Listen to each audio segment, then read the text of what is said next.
morning, Asbury, and welcome back to Newswatch3, Asbury's very own news show. We are so excited to bring you your weekly news. I'm Addie Smith. And I'm Rachel Law, and this week we're taking a further look into the spiritual renewal that has swept campus. As well as learning more about a local business trying to keep its doors open amidst inflation. And we will have our local and national sports updates.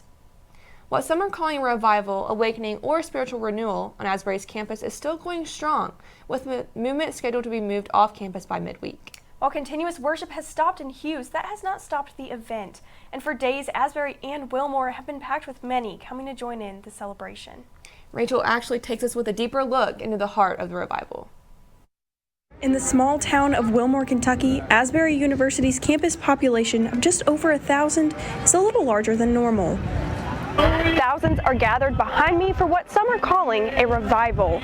Wednesday, February 8th, chapel began on campus and it hasn't ended for over 150 hours. As soon as news of the revival hit social media, Christians from all across the country flooded to witness ongoing prayer and the sharing of testimonies. When this started Wednesday night, I went and there were probably only like 50 students there.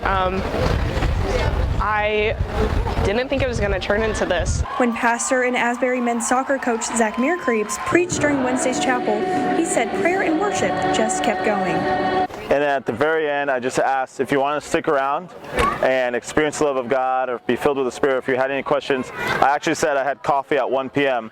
I missed that coffee because prayer and worship has gone on since then, for now, a week. An event that attendees say is entirely organic has not been experienced by Asburyans since 1970, the last time a revival of this size occurred. I think the best way that I could understand it, it just feels new. Like I've never experienced this. I don't think anyone in administration planned or knows. No students, the people that are coming from all over the world. It's just new.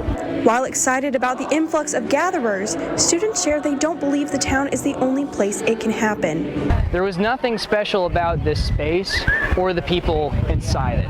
It was just a group of students that were allowing the Holy Spirit to do His work in us. In Wilmore, Rachel Law, Newswatch 3. Revival services will continue at off-campus sites, soon to be disclosed to the public.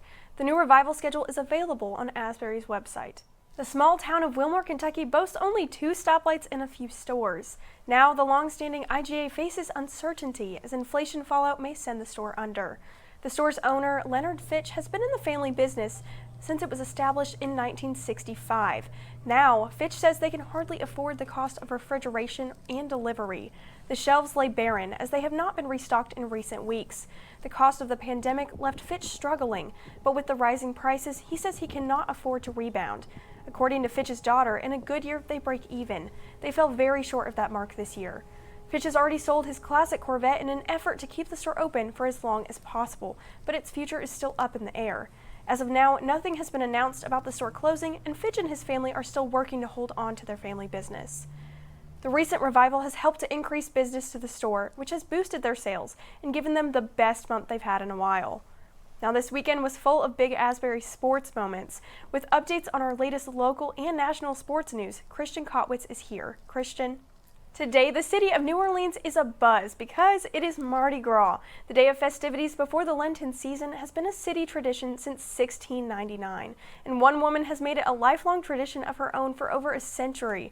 CNN's Josh Roberson brings us the story about a Mardi Gras Nana who has taken part in the festivities for 103 years. First, I like seeing the parades, seeing all the people, all the children, the bands and all. We have it all. At 103 years old, Mary Muniz has seen more parades than most in her lifetime. But as she, friends, and family prepared to watch the crews of Iris and Tux on Saturday, Muniz says she has no intention of stopping now. I'm still enjoying life. I'm still kicking, but not as high. Affectionately known as Nana, Muniz was on the Uptown New Orleans parade route to watch her daughter ride with the crew of Iris. She also had a grandson riding with the crew of Tux. My daughter is 80 years old, so it's been that many years. In fact, I have a little nephew that's in Catholic school, 6 years old, so he knows how old I am. So he told his mother the other day, said, you know, Mama, God is the oldest, and then Nanny, that's me. Yes, she is everyone's like Nana. I mean, she is awesome. Leighton Cherami isn't related to Munez, but has been part of the group that gathers on the St. Charles Neutral Ground for years. Loved ones at one point even made shirts with some of their favorite Nana quotes. Cherami says she makes everyone feel like family. She is like Mardi Gras. Yeah, she is the queen. She is what is good in life. Munez says that after more than a century, her love for New Orleans and Mardi Gras hasn't faded one bit, and she still plans to get the most out of life. The food, we have the people that are just fantastic, and so I'm still enjoying it all. That's why I'm still hanging around. Well, I certainly hope to be partying like that when I'm 103. And looking that good. Thank you so much for tuning in this week. And trusting us to give you your weekly news. See you next Tuesday, Asbury.